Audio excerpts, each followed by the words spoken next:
She with you? I thought she was with you.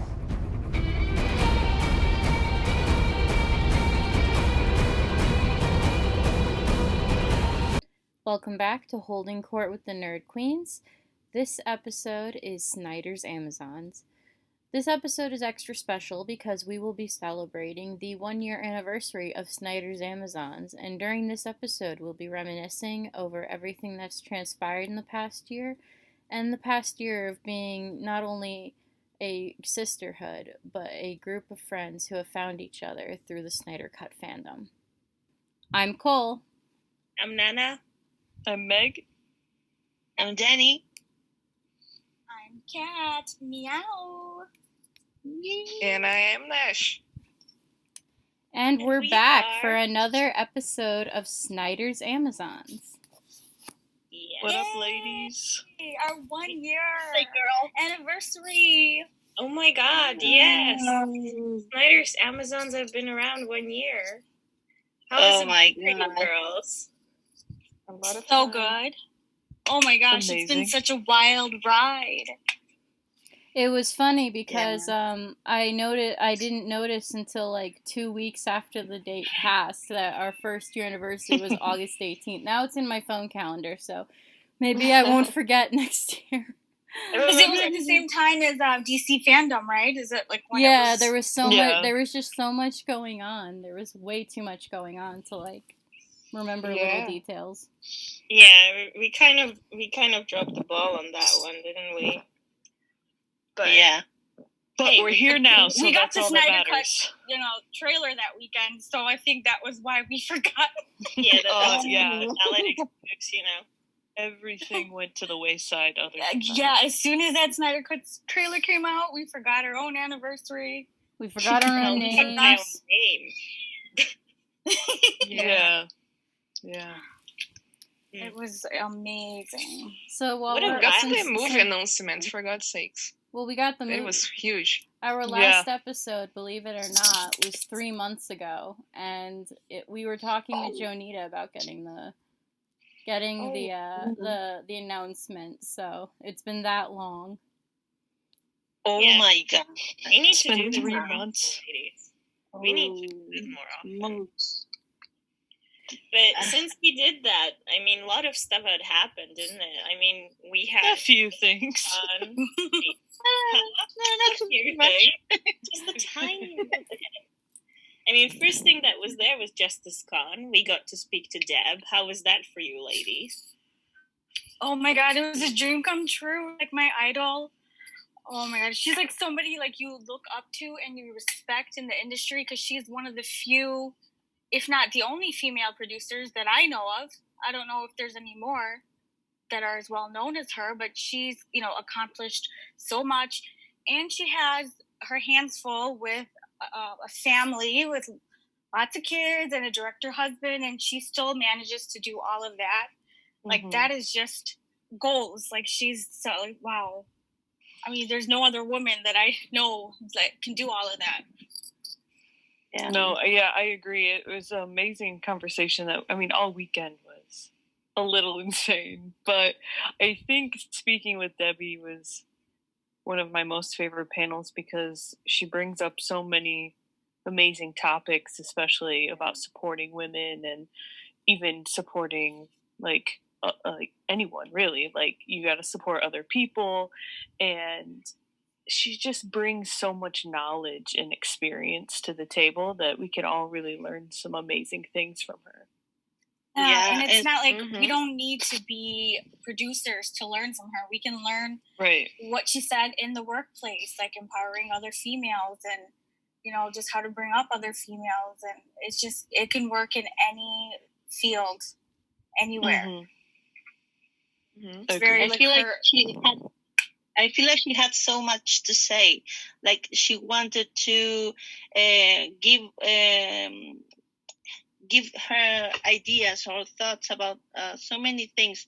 Some of the things that she addressed were really important in terms of women empowerment and all the stuff that they are doing as a couple as well to get that goal. So I think that the fact that you girls gave her the chance to say that was She gave her she gave us the chance to have the Yeah, I damn. know, right? I mean, That was one of the guests that when we finally got it confirmed, I was like, holy shit, we got Debbie Snyder.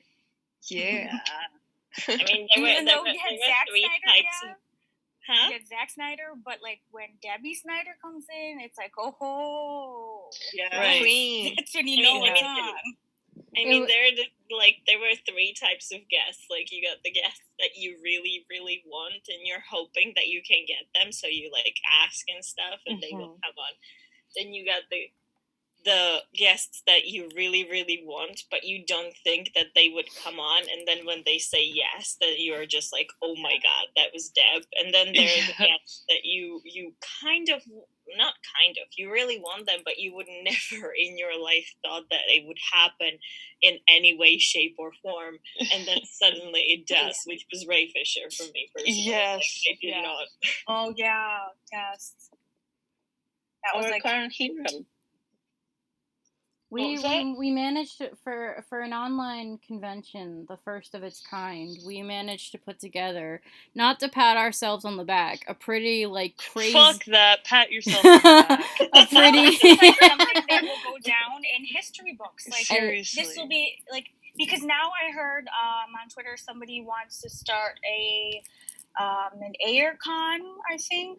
Or Yeah, I there's some saw talks that. Hopefully, but- they're careful with the name. That's with that. I mean, that's from your idea. That's from your initiative. You know what I mean? So it's like you guys started a trend that will go on forever. So Yeah, I think you guys, I this mean, is if made it does- history making.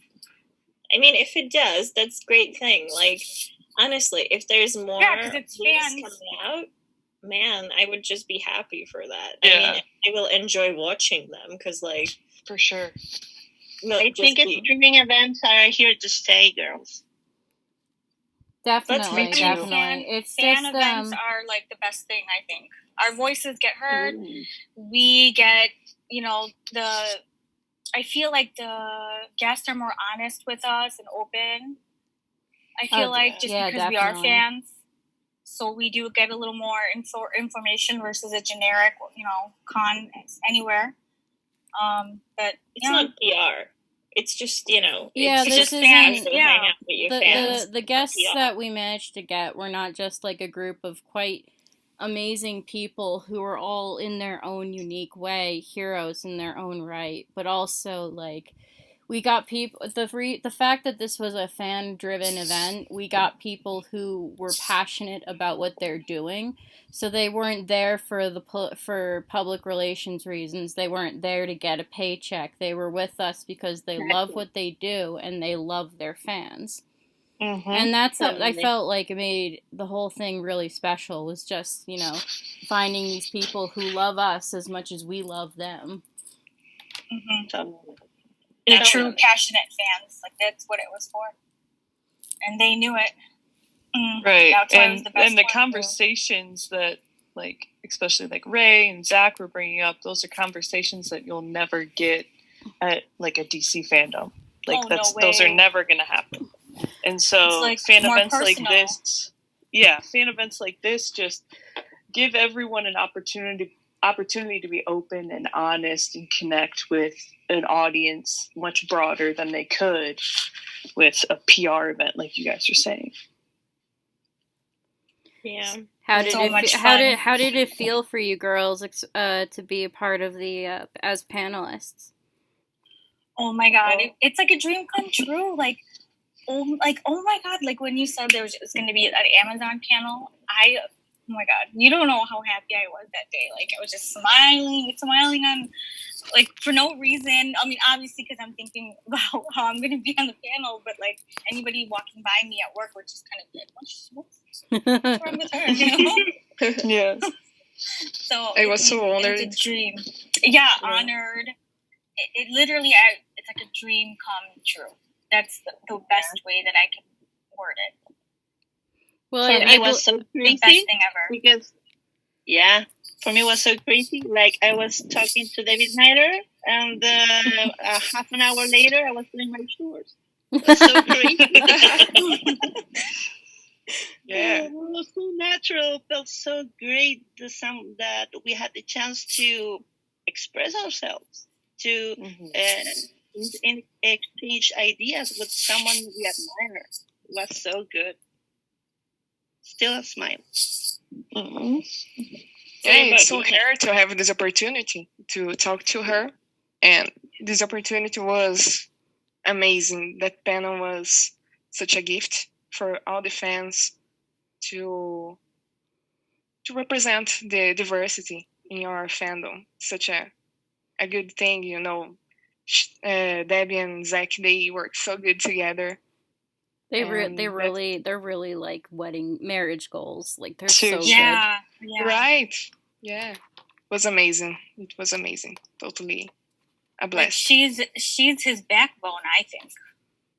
Oh, no, yeah, for sure. You know, my brother made this analogy the other day, and I was like, this is so true. There's that scene in 300 where Leonidas looks over his shoulder at Gorgo and waits for her to nod before he kicks the guy in the pit. Like, permission to be badass, permission granted. And it's like, that's Debbie and Zack. Yeah, like, for sure. So I think sometimes he might, like, you know, post something on the internet to rally the fans, and then Debbie's like, why? like the skating thing. Yeah, they're so cute. No, I think she probably thought that was cool, but like, you know, I think she said to stop because it was like dangerous or something like that. Wasn't that what it was? I don't know. But or Debbie was like, "What are you doing?" On the set, yeah. So she had to. that was great because it's like, you know, like absolutely no one. All of a sudden, Zack Snyder comes rolling down on a skateboard. Like, this is another normal day at the office. Yeah. Yeah, they're so relatable. That's the thing. As a couple, and you know, even though they're famous, I find them to be very relatable. You know, they're like us. They can be goofy when they want to be, and you know, they won't judge other people for being goofy. Like, they're just cool, down to earth people. Yeah, definitely. And that's rare in Hollywood. You don't see too many directors or producers act that way. Besides for Ayers, but he's cool too. So I think that's why the fan base is so loyal. Like, honestly, like, I'll be absolutely honest, over the years that we've been with this movement and this community, like, I have never seen anything like it. And it's not just us as the people on this side of the story. It's like, it's Zack and Deb and all these people. I mean, they're just like, it's how they are with us, you know. I've never seen anybody, any director or anyone interact the way that he interacts with his fans. And that's just, you know, they're down to earth people, and they treat everybody as an equal. And I think that's really what really brings the fan base together. And that's why there's so many passionate fans defending them. And it's the same with Ray Fisher right now. I mean, you know, the fact that he hangs out with his fans pretty much 3 times a week at this point, you know, on Twitch, like, anybody can come on his Twitch, and anybody can be in the chat, and anybody can, you know, ask a question or, you know, just say hello or stuff like that. It just makes you feel closer to the person. And I mean, even though you don't know them personally or anything, it just sort of puts them on the similar level as you are. You know, it's not like, oh, this is somebody completely unreachable, cool of personality that I will never know, but I am a fan of. This is just, you know, it's more personal that way. And I think that's what makes people so loyal in the battles that are to come. Yeah. We can admire more than their work only. We can admire the people they are. It's so good to feel this way about them. Do the same. So, other than Justice Con, which, you know, we all got totally burnt from, but we loved it every minute. How did we feel about DC fandom and the upcoming second half of it? Oh my gosh. Okay, so what I was for DC fandom, the main thing that I was waiting for was Snyder's, and he delivered. I cried and cried and cried at that trailer. It was amazing. The next day I watched it over and over and over again. I have not seen a trailer that good, I think, ever. It's just amazing. The way that he used the music and the words to match up the characters and what they're thinking. Like, Snyder is a fucking genius. Okay? That was the most genius thing ever. Like, matching the words up. And he matched up so well. Like, with Batman saying, I did my best. And it just, everything was just perfect. I have no nitpicking. There is nothing to nitpick. It was perfect from start to finish.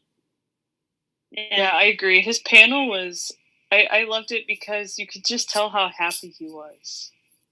Like, he was just, the smile he had, like, when he was talking. Smile. Yeah, it was just, it was so cute. And it's just kind of crazy to think, like, how far we've all come, that, like, Zack had his own featured panel at a DC Comic online convention. Like, just even saying that a year ago would have been crazy. Yeah. I mean, come on, girls. We've been here a year ago, and which one of you have thought that, like, a year later, we would be doing an episode and talking about an actual Snyder Cut trailer? I mean, Not me. come on. Was there A year any... ago, I was making, like, tweets about, like, a skeleton me waiting for the Snyder Cut. Yeah, seriously. Those skeleton memes and, like, the skeleton dancing around. There was one wearing a dress, but she was dancing around.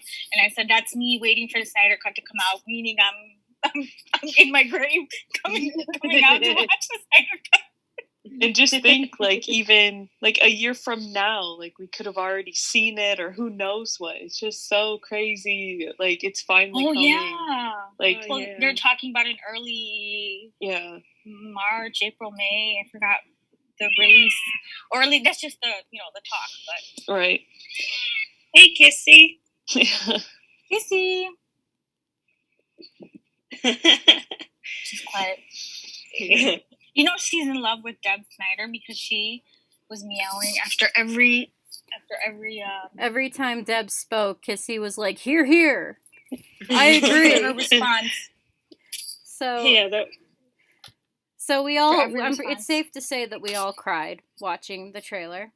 Oh yeah, I mean, there was like, what? How many thousand have seen you cry on now? Listen, I was saying we all, because we all know that you guys, everyone's seen me cry. 16,000, which is really hard to swallow, by the way. Hey, it takes that was amazing to put that out there, okay? But that was a very last minute decision too. Like, literally, like, all of a sudden we were like a few moments away from the trailer, and I was like, you know what, I'm gonna do it. I'm gonna record a reaction, and maybe I won't post it. And so suddenly I'm running around my room, and I'm changing clothing, and I'm like making sure everything's set up so I look slightly decent. And then I was like, why am I doing this? Why am I gonna cry, camera? And then it was happening, and it was like, I'm crying anyway, might as well record. Yeah. You know what? I had it, like, I couldn't do mine because I was at my mom's, and basically, like, there is no separate room, so I couldn't make any noise whatsoever. You have no idea how frustrating that was. Like, you're watching this thing, and you're so excited for it, and you're so emotional, and you can't make a single noise because my mom she was sleeping, like, I mean, she was so, like, because the way that her apartment is set is just really small place.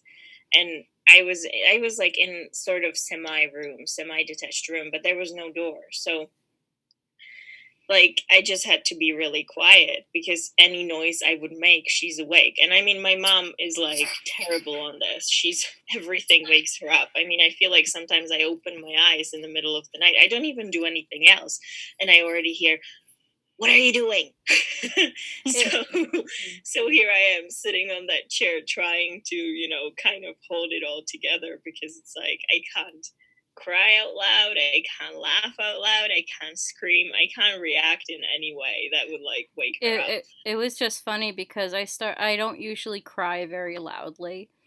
But like as soon as I finished recording, I was crying a little harder, and my younger brother Christian comes running in with a box of tissues because he was watching Okay. he was watching the stream in his room, and he's like, "Are you happy? How do you feel?" And I'm like, "Just leave me alone for a minute."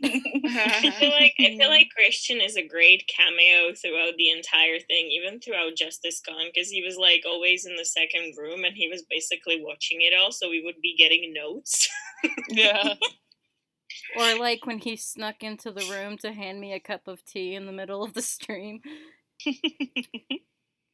He's like, I brought the tea. Are you ready? He's like, I'm bringing the tea, and then the door starts creeping open. I'm like, no.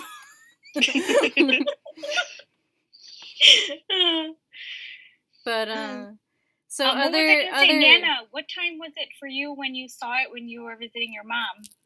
Oh my god, it was like middle of the night. It was almost midnight. I think the panel was starting at like 11:45.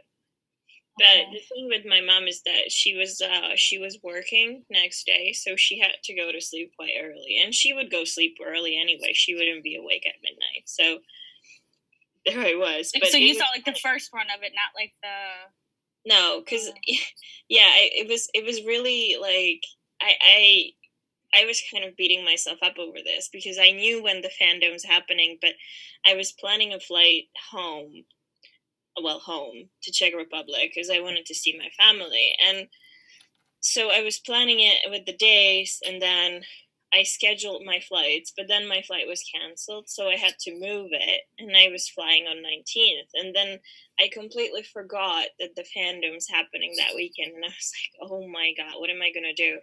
And it was my brother's birthday on top of everything. So it was like, I haven't slept like 48 hours because we were going, to my grandparents' house, and it was like, are we going to celebrate the birthday? And my uncle was over, who doesn't live in the town anymore anyway. So it was really busy.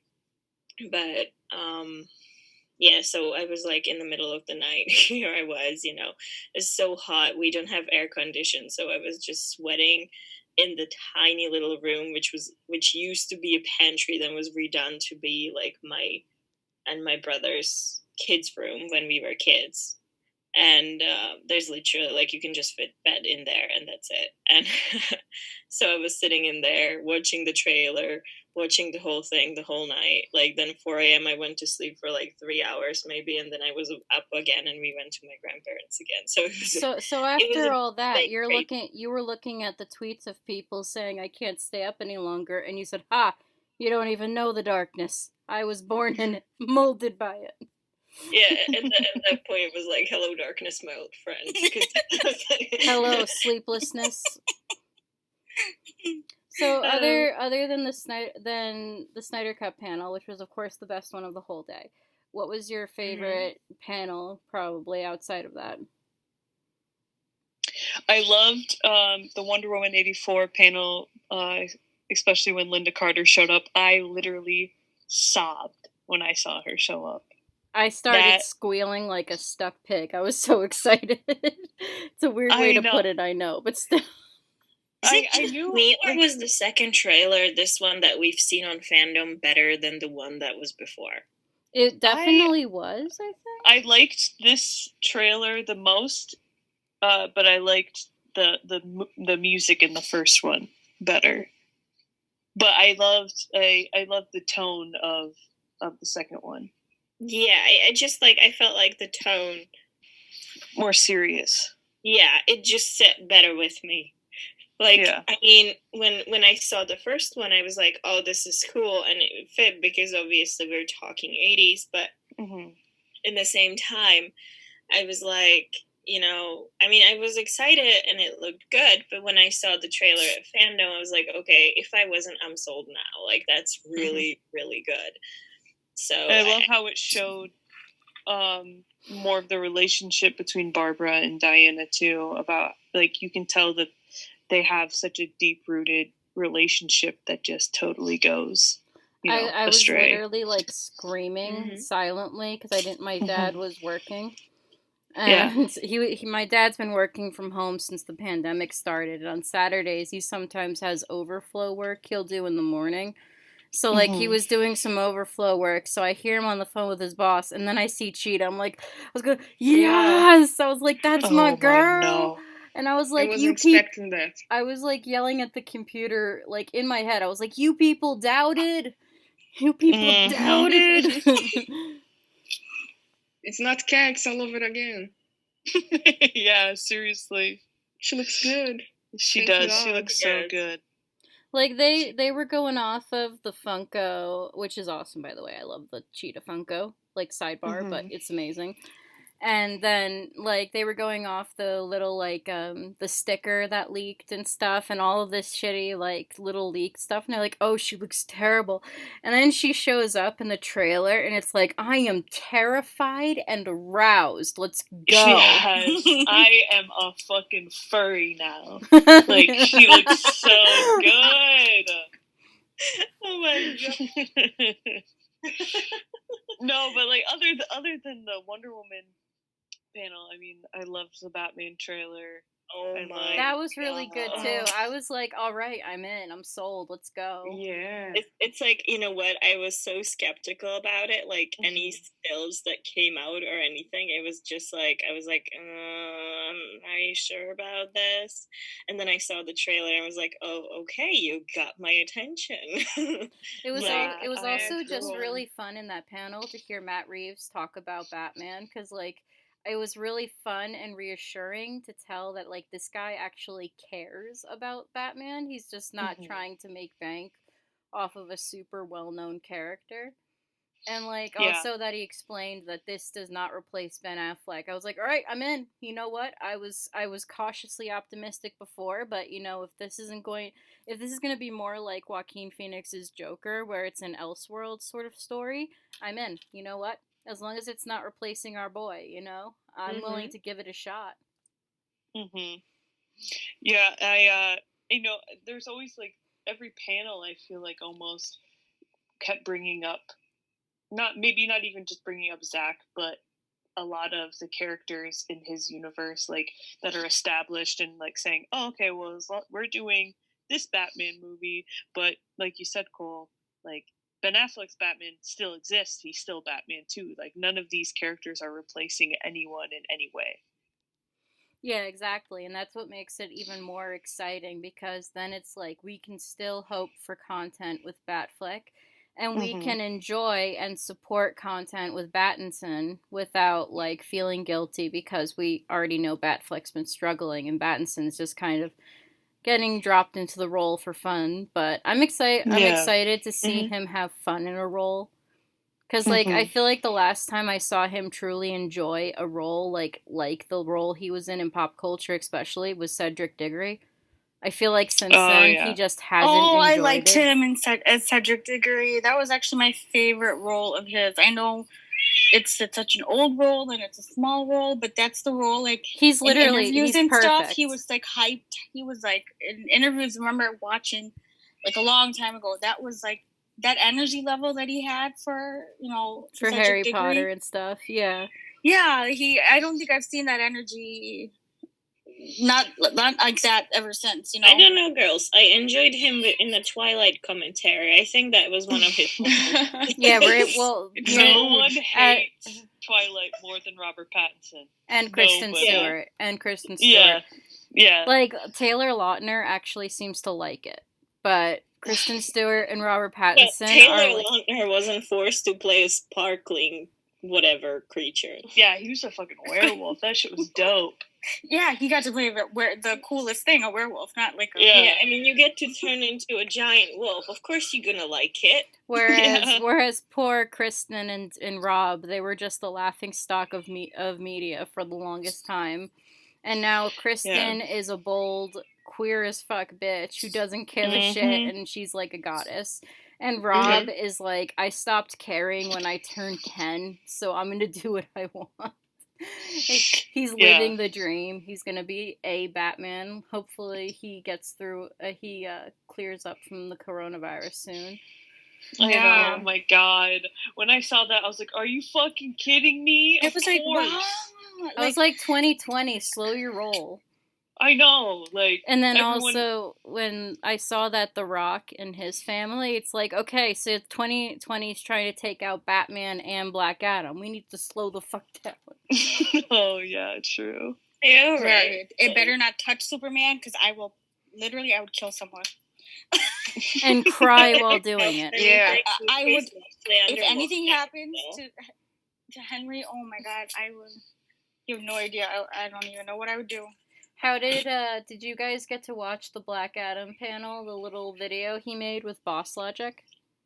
Yeah, I think I was like tuning in here and there, but I'm so excited. Like, I mean, we've been talking about like The Rock being Black Adam for like years now. Yeah, and it's finally coming together. And it's finally happening, and the characters that are going to be in the movie with him, like Dr. Fate, oh my fucking god, I'm so excited. I started losing it, and then later I rewatched that video that they put him and Boss Logic put out, and I had to explain it to my brothers, and they started getting really excited because they forgot stuff like how in Shazam the wizard says to Billy how, oh, that throne was for the one that we gave the power to, and he used it the wrong way. And I was like explaining to them, like, oh my god, so they're going back and stuff. And of course my brothers are excited for Back in Time, so it's gonna be good. That was I'm another excitement about DC, like DC fandom. I mean, obviously Black Adam and whatever we talked about, but there's also Flash. I mean, come on. Yes, that's gonna be so. Also, I loved Flash facts. Yes, those are so funny. So Ezra. Yeah. Ezra is such a cute nerd. I was like, this fucking nerd. But by the way, I would just like to say I know why his lips were blue. He definitely wore blue lipstick recently. Because whenever I wear blue liquid lipstick, my lips look just like that. And I was like, "Where's your come on, you can drop the selfie. I want to see what you were wearing. Come on." I bet you looked awesome. But yeah, he's so cool. I do wish that they had more of the cast, but I'm sure they're still like, figuring that out. Well, Batfleck's gonna be in the Flash. Yeah. Oh my god! Yeah. When I heard that news, I screamed so loud. I was in the bathroom at work, and I was like, I need to go and scream. I was literally just kind of like, I don't even know what I was doing. I was just in front of the mirror kind of doing a little dance. Because that's like him actually coming back in something that's not the Snyder Cut. This is something new. So this is like, we're heading in the right direction, Yeah, we already knew that if we get the cut that he'll be in it. But like him doing anything else was just up in the air. That's why I screamed. I was like, oh my god.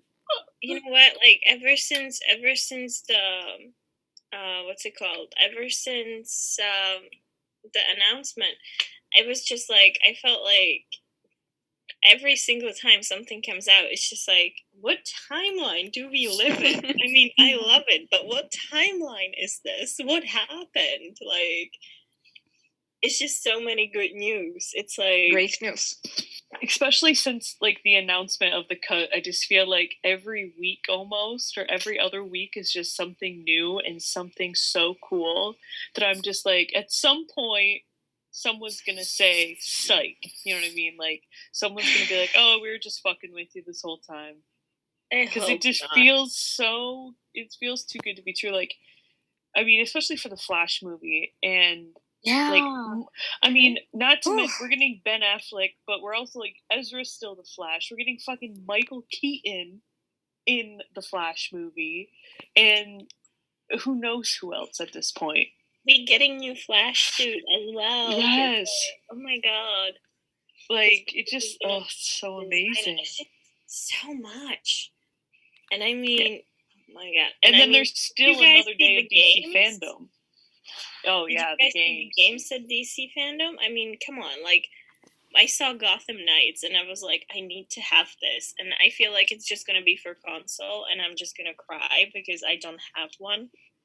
Yeah. It was actually it was so funny. Meg and Nana and I were texting each other. We're like, "Well, Nana was like, I call Red Hood," and then Meg wanted Nightwing, and I call Batgirl naturally. But still, it was just funny because like we're playing this if we can together at some point somehow. Yes. Here you got it, listeners. If we can, if there's any way, we'll probably we should just make a Twitch channel for it. But just us three killing each other on the Gotham Knights. That would be cool. Prepare to die. Like, I really love that that they're using Tim Drake for this because he doesn't get enough love. Yeah. Like I love Damian a lot, but he's so popular because he's Batman's biological son with Talia al Ghul. So it's kind of like he's literally a crime-fighting evil villain mashup prodigy.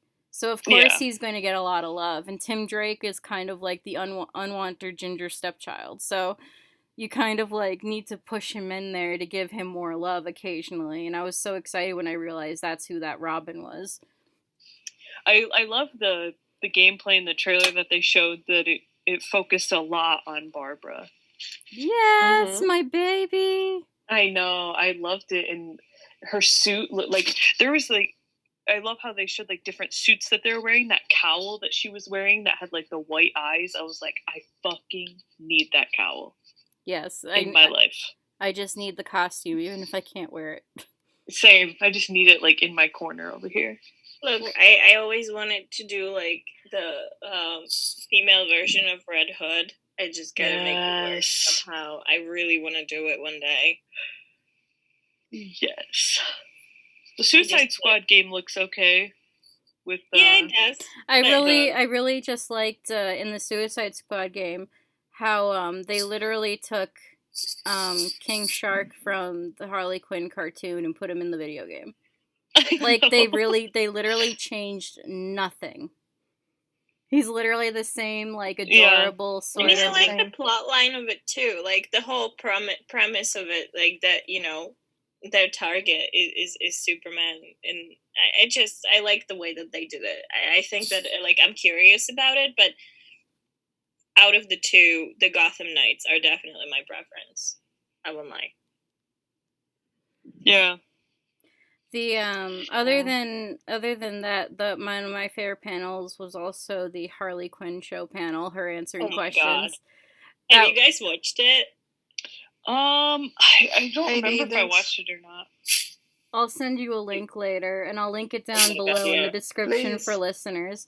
It was so funny. It was like people writing in, asking questions. Like, Harley, how do I get a girlfriend? Well, I heard that masturbation's a thing, and it's not the same, but it might help. It was so good. I was laughing at it. Like, it was just like, I mean, it wasn't like anything special, like there was no trailer or anything, but it was just so funny to watch. And I mean, I love the Harley Quinn show. I think it's really funny and really, really awesome. So it was a nice touch there. Isn't she voiced by that actress? Kaylee Kuko? She's Penny from Big Bang. Yeah, she's Penny. Her, yeah. She's surprisingly amazing. Like whenever I see her on Big Bang Theory reruns, I'm like, I can't see you as Harley. But then I watch a Harley Quinn episode. She's a good actress. Like, oh yeah, she is. So but I think that's why she's a good actress, because I can see her as Penny, and I'm like, you're so soft spoken and awkward as Penny. And then you go in your Harley and you're cursing and breaking kneecaps. What kind of Big Bang Theory are you watching? Because I've never seen Penny being soft-spoken. Well, I barely watch Big Bang Theory. I don't really like it that much, so maybe I don't know who I'm talking about. Like, honestly, like, Penny, like, always drinking, sleeping with every other guy kind of Penny is not really soft-spoken, but I gotta get you to watch it. No, she won't. I might. Again, I watch it occasionally with my dad, but it's. Then again, if I tell her that we're gonna watch Friends again, she might just voluntarily watch. I agree with you on that, Cole. I cannot stand that show. You know, it's my comfort show. Okay? Yeah, I know. You know my I comfort feel you. show What? is actually on HBO Max too. You're gonna laugh. Have any of you seen Pretty Little Liars? I used to no. watch it a very long time ago. So that's my Heard comfort of show, and Gossip Girl is my comfort Yes, show. Gossip Girl. I love Gossip Girl. I can see how that comes about. Gossip can Girl see is fantastic. It's my At one, comfort show. at And the one, Pretty Little Liars, because it's like, drama and suspense, and it's like a mystery. They're trying to solve who A is, and it's just, even though I know everything that's gone on, and I already know the ending, and I still watch it because it just reminds me of that time, like when I was watching it when it first came out, which just kind of, I didn't have all these responsibilities, and life was different back then. It was easier, so that. Yeah, I mean, that's friends for me. That's friends for me, because like when I was in that age, obviously, because I mean, we didn't have the shows that were coming out. They were not translated as fast. Like these days, right now, when you're in Czech and you have a show that's coming out, you usually have subtitles down 2 hours after the show is out, and you can watch it. But it didn't used to be that way, especially before internet was a thing. So when I was growing up, I was kind of relying on whatever was on TV. And Friends were one of the first TV shows that were translated into Czech and were on TV, and it was going all the time. But it was just it's like a comfort thing right now for me, because it's like whenever I feel down or homesick or just whatever, I turn it on, and you just kind of remember the time that you watched it when you were younger, and you had no worries about anything. Mm-hmm. But Friends Gooseball here too. Sorry? Friends Gooseball here too. You Huge like Friends. fan, watched it like 100 times. See, Danny understands me. See, Yes. my comfort show that I can put on in the background at any time is a little weird. I love Law and Order SVU. Yes. Law and Order or Criminal Minds. That one I need to watch more of. Swallow, Nana. Yeah, You sound like you're choking. I mean, is it because is that Chris Maloney? Is that why? Yes. Oh no, I love Chris Maloney, but actually he's been gone from the show for so long that it's like. Oh, it's like so the one that you're talking about is the newer one. I love Law and Order SVU. I watched like the entire series from episode 1 to the current season. Like I can literally there's probably not there's probably 1 or 2 episodes somewhere I haven't seen, but I highly doubt that at this point. I nearly choked myself to death just now. Yeah, that's why I was like, Nana, breathe. Why? What happened? Because she was laughing at me. Oh. No, I wasn't laughing at you. I was agreeing with Meg on the Criminal Minds. Oh, yeah. It's so good. Oh, yes. I mean, I saw somewhere a meme, and there was like, if your girl is watching Criminal Minds, she isn't your girl, she is Matthew Gray Gubler's girl. Yeah. It's like so true. Fucking true. What is that? Like the character? Like that's the character's girl? Is that what they're saying? No, he's an actor, but he plays a character in there. He plays this kind of super smart nerdy part of the whole team, and he's almost antisocial at the beginning. Yeah, but he's adorable and perfect and quirky. Yeah. That character is amazing. Another show that I consider like a comfort show is anything from Avatar: The Last Airbender or the Star Wars Clone Wars. That's normal stuff. That's like normal nerdy stuff. Whereas SVU is a little weird, but it's okay. It's okay. Hey, we all get our thing. So how have you girls been doing with the pandemic? Kat, we know you're a nurse, and we know you've been really busy. So how's life been so far? Well, really no social life, barely, because we're just going out, and it's not really fun for me. I don't really have that kind of time anymore because my hours aren't really as consistent as before.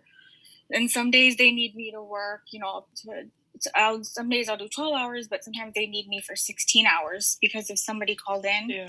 So I have to fill in like their 8-hour shift. And so, if you're down a nurse, that's pretty bad. So, sometimes I have to do that. And then just wearing a mask all day long has just caused my skin is just in bad condition because of it.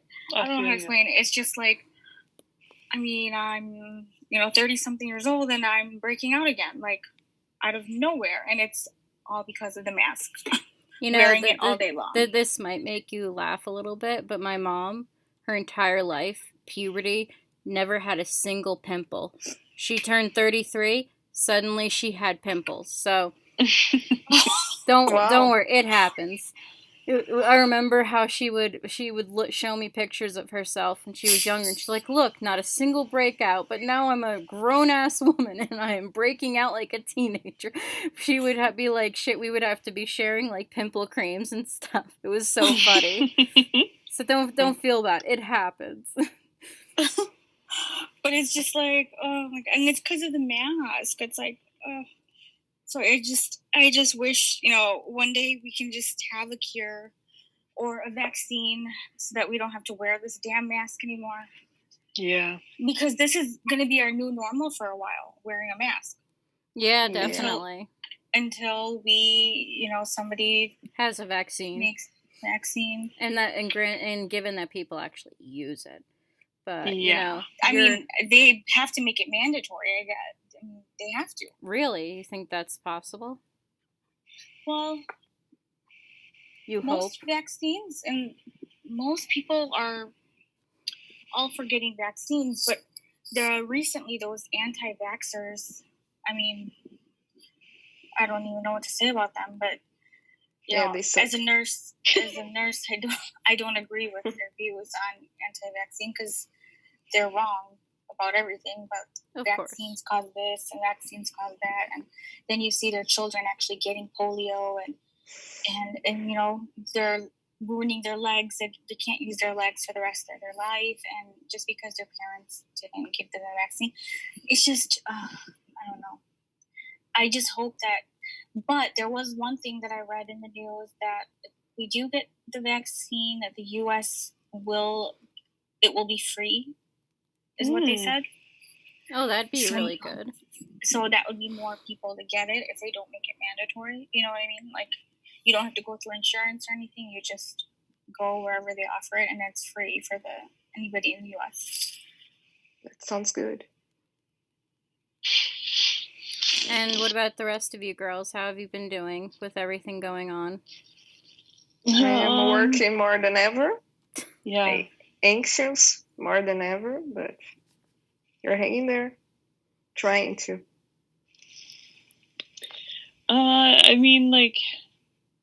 This year has just been like really crazy. Like even if I took the pandemic out of the situation, it would still be really crazy. I was just working all the time, and then we had Justice Con, and then I went through a breakup, and then I had to move. Literally, like the week of Justice Con, I went through a breakup, I went through a move, and then Justice Con, and then it's like, and then there's still a pandemic going on, and I still have to work almost every day. But it's pretty crazy, especially like here in Michigan. Pretty much everything's open except for like movie theaters. So people, where I work, we're supposed to enforce that people wear masks, and for the most part, I would say about 85% of people are wearing it. The stores here, you have to wear a mask. If you don't, they don't let you enter. You'll have to be escorted out by security. That's the same here as well, but people still are of course, trying to be a fool. But Meg, if the they'll try, but the security, like, they'll call security right away, and then they come and, pretty much kick them out. the thing here is that people, like, they can say they have like a medical condition or something, and it's like, okay, well, like, we can't really, I don't know, like, we're not like vetting people for their medical history. But like it just sucks because you know, there's people that like are wearing a mask but like have it under their nose, so it's like, really, what's the fucking point, dude? God. But no, I mean, it's been really crazy here, especially like, I don't know, everything outside of a pandemic as well. Like, there are so many cool things that we had planned this year. Like, I was finally going to meet Nana and Cole, and then that went away, and I was so sad. I'm still so sad about that. But there's always next year, hopefully. You can't get rid of us. We'll meet you soon. I know. Don't worry, we'll have next year. And one of these days, I might just show up and see. Next year, we're good. One of these days, I might just show up at your apartment and like you'll come home and be like, "Who the hell are you? How did you get in here?" No, you'll scare her. I already know where she lives. Nothing. I know, but I can see you just like standing there saying nothing in the dark, waiting. I just heard my light on and sitting on my couch. That's very me, Kat. So that isn't. So I'm right. I'm right. I knew that's me. But like, let's be honest, Meg. Like, it wouldn't be the most like crazy thing that's happened to you since you met us. So no, yeah, seriously, that would be tame compared to everything that we've done together so far. No, but I think this pandemic is like, it's giving a lot of us opportunity to like, I don't know, be more sit creative. back. Yeah, be more creative, and even it gives us more time to really reflect on kind of what's going on even outside of the pandemic. Like, especially like for me, I've been doing a lot more research and stuff into like police brutality and like the Black Lives Matter stuff that's been going on. I mean, it's always been going on, but now I feel like I finally have like time to sit down and really dig into the things that I want to do and I want to support. So I guess maybe it's not I mean, it is a terrible fucking thing. It's horrible, but more time to reflect on what's going on in the world. But there is like a silver lining to it. Like, you know, that's the thing. So many people are having trouble dealing with the pandemic. It's actually kind of awkward when you find out your lifestyle is considered quarantining. But yeah, same. that's pretty awkward. It's like, oh, I guess I really am antisocial a little bit, but yeah, but yeah, because like other than going to the movies, like that's the only thing that I'm like, oh shit, I wish I could go do that because it's the only thing I used to go do. But other than that, you know, life really hasn't changed too much. But I think it's given people, like those who are willing, a chance to like expand their horizons. I've seen a lot of people start podcasts just like this in this time, and we've looked into new adventures ourselves and like new things from like creating on different platforms and whatnot. So it can be a gift and a oh, sorry, that was my phone. I'm sorry to any headphone users. Probably just blew someone's eardrums out. Anyway, but I feel like it can be. I have a cat that meows next to me all night, very loud, so my eardrums are strong. But I feel like this can be as much of a gift as it can be, as like, you know, just take the good where you can, and you know, DC Comics surprisingly has been saving 2020. I know. It's like everything going to hell, and DC's like, well, this is our time, okay? This is for me. The first thing that saved was, I would say, HBO Max was the first one to save. So HBO Max is the one who saved the year for me. Oh yeah, personally. Definitely. You want to know what DC could really do to save 2020? I know. Is get rid of fucking Jeff Johns. Yes. Oh my god. Yeah. If he gets fired before the end of the year, then there it is. 2020 is saved. Victory. Yeah, he needs to go. He needs to go. Like 2020 and faith in humanity. Saved. Yeah. Well, since we are on the Jeff Jones topic, I mean, we've all been watching what's happening. So what are your thoughts on Ray Fisher and his fight? I would just like to say that, like I tweeted yesterday, that people on the internet always want to say that we should believe victims and that we need to uplift victims, but it always just seems so convenient when the victim that comes out is going against people that create content that you enjoy, and now all of a sudden you try to discredit this victim. And even Ray said today, there's a lot of things that he would like to say and that people in his corner would like him to say, just let it all out, but he needs to be strategic. He can't just throw it all out at once.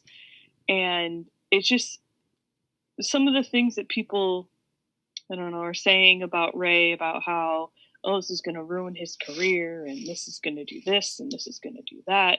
It's just like, shut the fuck up. Maybe he doesn't care about his career. I mean, he cares about what's the right thing. He cares about others. If it's not, he doesn't view it as it being about him. He's looking at the bigger picture and how it's affecting everyone.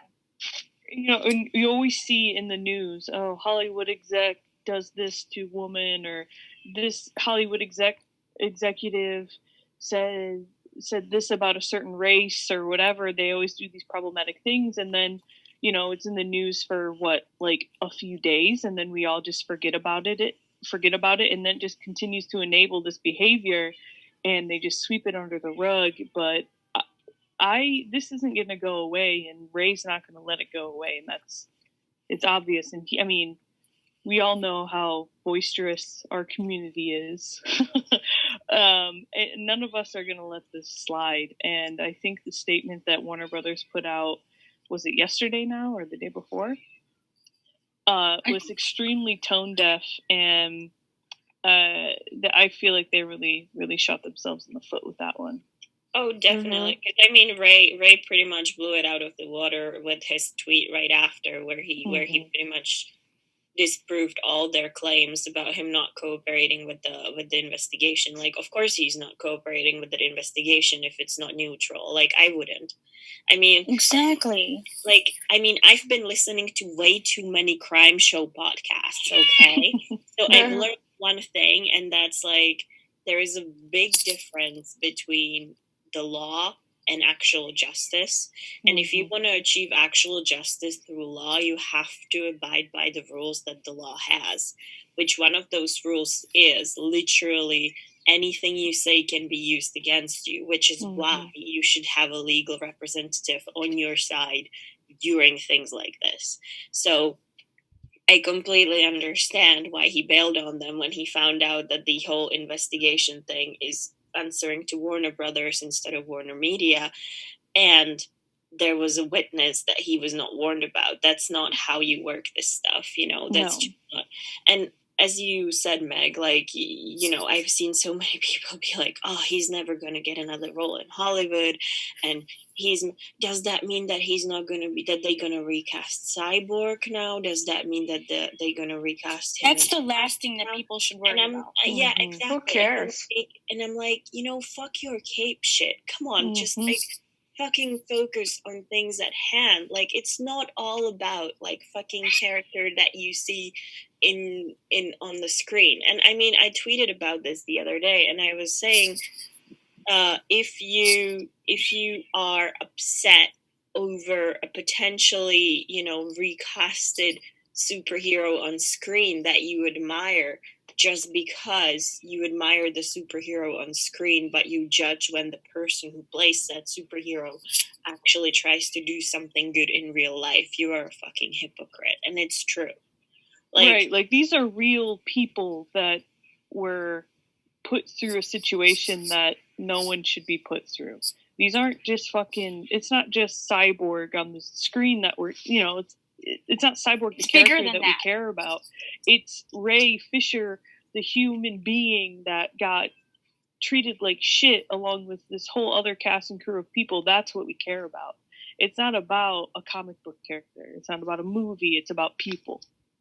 Exactly. Yes. And while we love him as this character, and like, Ray does not care if he loses. He loves this role. This role is his is like his love. He loves it so much. But the thing is that he didn't come to comic book movies.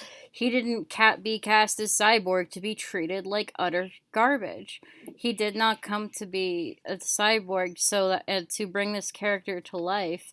He didn't put in the time and the work for some asshole to come in and be a shithead to him, like point blank. Like, I'm gonna be completely honest with you. The way that this man, Jeff the fucking Johns idiot, has been treating Ray is deplorable. And if people don't realize that you can't, there are some cases when you can separate the art from the artist, but you can't in this point. When it comes down to something like racism, active harassment, threatening someone's job because you think you're tough shit, it's like, it's way too far. And right now, with the way the world is going right now, with the revolution starting from the Black Lives Matter movement, it's important now more than ever for Ray to speak up. And it couldn't be a better time for him to speak up. And just like, for anyone who doesn't realize that race is a huge part of this, they're delusional. Like, that's like, I think us as you know, well, me as a white woman, my race is, it's hard to explain, because for a Black person, their race plays a role in pretty much every aspect of their life. They can't just ignore it. And we can't just ignore the fact that Jeff Johns calls Ray Fisher on the phone and is like, hey, I got a new cyborg thing going on, and he's going to replace you. He's pinning two Black actors against each other. For no reason. When being Black in Hollywood is already a struggle in its own, and they're already competing for a small amount of roles as it is. Exactly. And it's like, also, it's like if you're sitting there from a white perspective and you're not noticing the racism, then you're just crazy, because you need, then, well, no, actually, no. If you don't see it yourself and you have the logic and the forethought to think to yourself, I don't understand, you should step back and let the other voices that do understand, especially the Black voices, speak up and explain to you what is going on. There is nothing wrong with asking for help to understand, but coming out and saying it's not a race issue, it's insanity. It's complete Especially insanity. when Warner Brothers uses terminology that tries to paint Ray as like a drama queen, or like he's uncooperative, and he's you know, they're just trying to make him look like he's the one that's causing this issue, when it's just we just want three fucking dudes to be held accountable for the shit that they did to an entire cast and crew of a movie. That, like, I can't even imagine. Like, the things that we're hearing are, I mean, they're horrendous, but imagine the shit that we're not hearing about. Yeah, exactly. It's like, and I think there's and more how to come. Walter Hamada just says, "Oh well, you know, I worked with Jeff Johns on Shazam, and there's no way that he could have treated you like this because he didn't treat me like this." That is so enabling and disgusting. Just because your experience isn't my experience, it doesn't invalidate my experience. Exactly. And it's also like, when it comes to things like that, it's like, just because, like, what he's doing, what he's been exposed for so far, like, is horrible. And it just leads you to think, if he does things like that, what is he capable of? How much worse could it possibly be? And that's terrifying in a way, because it's like, this man is in power, and we've seen what happens with men in power. Like, not to trash on men, but we've seen what happens with men in power. You know the oldest lie in America, Senator? It's that the power can be understood. There is literally a Zack Snyder quote for everything. Yeah. But it's just the thing that like there is I mean you guys pretty much summed the whole thing up. I mean there has what happened with Justice League is so unprecedented from the beginning till the end. I mean, whether like even if we go through what happened with the movement and how the Snyder Cut came about and everything, it's just the entire story is something that has never happened before on this scale in this form. And that's the thing. Like, I think that when they did what they did, when they had Joss reshoot the entire movie, I think they just like expected, it's gonna go away. Even if it flops, it's just gonna go away, and it didn't. And I mean, it shocked everybody, but the fact that it didn't, I think that for a lot of people up there who had their hand in what happened, this goes deeper than a movie. Because there is just so much shit that happened behind the scenes that we're still not aware of. And that what I was thinking now. And that's why Warner Brothers is reacting the way it does, because obviously they have a lot of skeletons in that closet. And because of that, do you think that's the reason why they've been so hesitant on even, fighting against us for the release of it? Because they know that... I think so. Like, why would you otherwise? I mean, it makes no sense from the business standpoint. Because now hearing everything with Ray saying and all these things that are coming out, I'm starting to think, like, what's the reason for not wanting to release the cut? Now with all these things Ray is saying that they probably knew that all of this stuff was going to come out, and that's why they didn't want to initially release it. I think that's just a theory of mine. You have a whole fan base here. You have potential customers who are willing to pay money. And we've always shown that we are willing to pay money for that movie. So from the business standpoint, and Warner Brothers is first and foremost a business, this made no sense. Why would they not release it if there are customers who are interested in it? Well, the only reason they would not release it is that there is something else that's holding them back. I honestly, I was thinking about this before, and I feel like part of why they didn't want to release the cut until they had no other choice was that while the cut was not released, these actors who still wanted it to be released were kind of held down under NDA contracts and the hope that this project will be released because everyone was so passionate about it.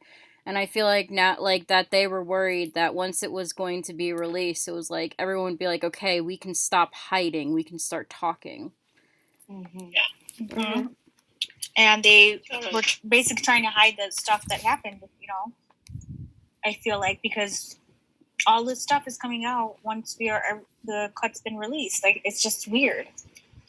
And it makes me think that that's why they didn't want to release the cut in the first place. And that's why they fought against it for years, because they knew all of this from the start. And it's just stupid. This is just me, theorizing, but that's just that's the thing that's been on my mind. Yeah. It's just stupid of them to try to badmouth Ray, because it just makes us even more hungry for the truth to get out there, and those of us who support Ray aren't going to just stop supporting him because of a bunch of lies or a bunch of hearsay. We're not going to stop supporting him because of a blanket statement at Warner Brothers, which is, I mean, they're acting high and mighty, and they're acting like... First of all, they know that our fan base, especially us, we haven't really been fans of them for a long time. What makes them think that we're going to believe them over Ray? I mean, come on. How many times have they, messed with us? They're the reasons why all of this stuff happened, and with Josh and everything, and the, reshoots and everything. So what makes them think that we're going to trust them ever again? Exactly. They're crazy. They're crazy to think that. Mm-hmm. Exactly. I couldn't have said it better. Yeah. And hey, answer me. How many black actors were completely erased from the theatrical cut? Martian Man.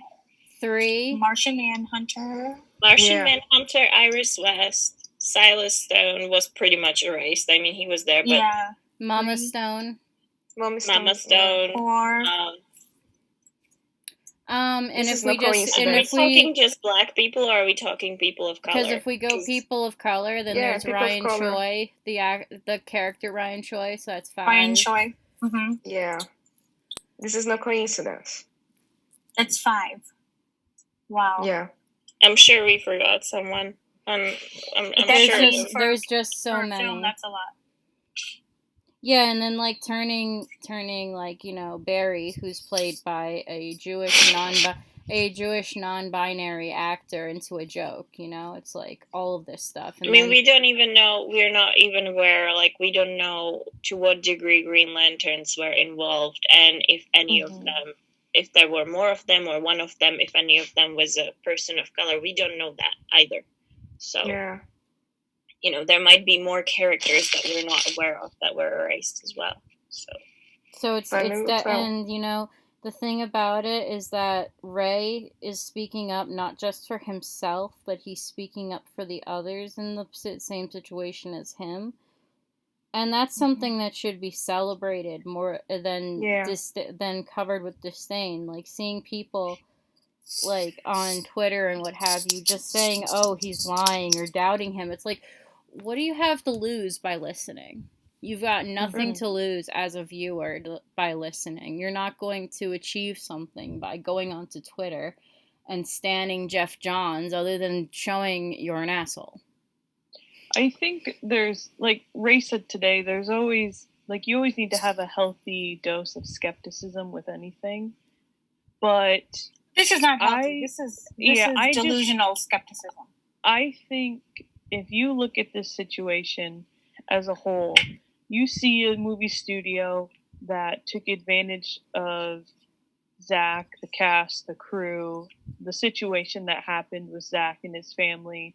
And you see that within the last few years, the lies that they've said, and not even just their action, but their inaction towards the movement and putting out all they do is put out lies around the situation. If you look at this situation as a whole and you think that Warner Brothers and Jeff Johns and Josh Whedon and John Byrne, Walter Hamada, if you don't think that they're in the wrong here, I can't help you. Like there's no Ray has everything to lose in this situation, and he still is out here and he's still sticking up for what is right, and he's fighting every day to prove what happened and to make sure it doesn't happen again. And they put out these articles saying lies, and that's all they're ever going to do. And I'm so glad that Ray has I don't really know who's in his corner. He doesn't name who's there, but I think we all have a pretty good idea of who's there, and I'm so glad that they're encouraging him every step of the way. You mean like actors or like lawyers? Everything, like friends, actors, family, friends, Just so glad that it seems like they have, and that he has like his backup. He's got people around him. Yeah, he's trying to change things, no? He's like the modern day Martin Luther King Jr. Fighting for the rights of others, and especially in this movie with all the other people of color that were, affected. Like he's him and John Boyega are now like really. They're shaking things up, and I can't wait to see what those two can do together. Yes, yeah. I think like both Disney and Warner Brothers are like now regretting this, because it's like there are these two guys who have absolutely no fear in real life. It's time for these billion dollar studios to stop waving diversity and representation in an audience's face and then just take it away. They market these movies like Star Wars or Justice League of having such diverse casts, and then you sit down and you watch the movie and it's like not there.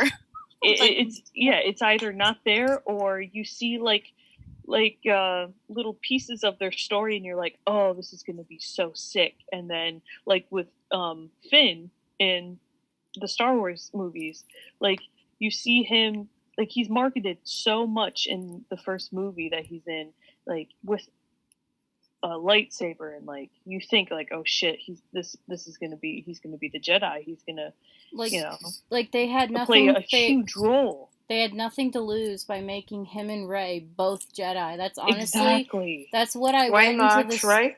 That's like literally what I went into the story expecting, was that the two of them would both be Jedi. They might go on Yes. separate journeys, but they would both be Jedi. Yeah.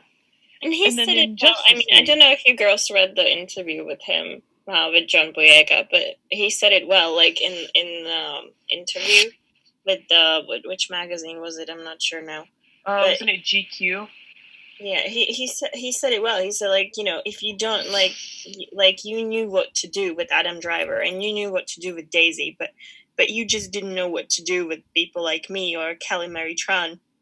You just threw us in the corner with the side plot because you didn't know what to do with us, and that's not how it should be.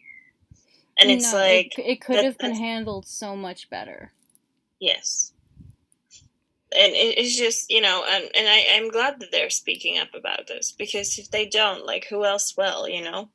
Yeah. I mean, fans can speak out, but ultimately, like, your voice, or like our voice as fans, it's only as strong as the voice of, you know, it was the same with Justice League. I mean, we would never get as loud as we were and as good as we were, you know, as united as we were, if we didn't have Zack. It's just, you know, if these, because John Boyega and Ray Fisher are speaking up, that allows the fan base to unite behind them and fight for what's right, because that just gives you, you know, it gives you the feeling that you can change things, that you have the power to change things, even as a fan, even just by supporting these people. Because even though you've never worked for the studio and you've never been, you know, in the business, you're still there. You can still voice your support. You can still show that this is what you care about. These actors are who you care about, and their characters are who you care about. And yeah, it's just these two guys are making waves right now, and I hope that what they do is going to bring a change in Hollywood. I agree. A much needed change. Hope so. Because these big corporations can't just keep, you know, they can't keep doing this. Yeah. I mean, because so far they think that they're, you know, untouchable because no one's really gone after them. But here's Ray. Ray's gonna do it. He's gonna tear it all down, and we'll be right there with him, handing him exactly. the hammer. Yeah, exactly, for sure. I feel like this is a good time it's a good place to wrap it up, but also let's return to something that Kat and Nash started that we haven't really reached out to. You guys feel like doing a little bit of Dear Haters? Or are you too tired? You guys sound tired. Dear Haters. When you guys were lashing out at the haters. Oh, that was like a... Yeah, you guys wanted... episodes. We said we were gonna make it a thing, but then we became all like who did I forgot who I was. I think you called out the people that were hating on Henry, Man of Steel, and Henry Cavill. Oh yeah. Oh, I went nuts. Well, does anybody want to go nuts today? I mean, aside from what we went nuts already. Or are we all just feeling a little drained from that deep cut talk? I would say the hater I would like to tell to fuck off is anyone that comes at Ray Fisher. Amen. I have someone. Go for it. I doubt that he's even listening, but I don't care. Fuck you, Jeff Johns. You're a fucking snake. Yes. You're a traitor. Snake. You're sneaky. I know you bribe people to shut them up. We all know your shady ways. Anybody, you can easily be replaced. And, I just hope you get what you deserve. You should really be in jail because you're fucking trash. Mm-hmm. Amen. Like I can't wait till Ray takes you down. Reach. Fuck you, Snake. Okay, rant over. Anyone else have anything to add? I think Kat spoke well. Kat and Meg handled it all for us today. So I think that's it for this episode. We are Snyder's Amazons, and we're signing off.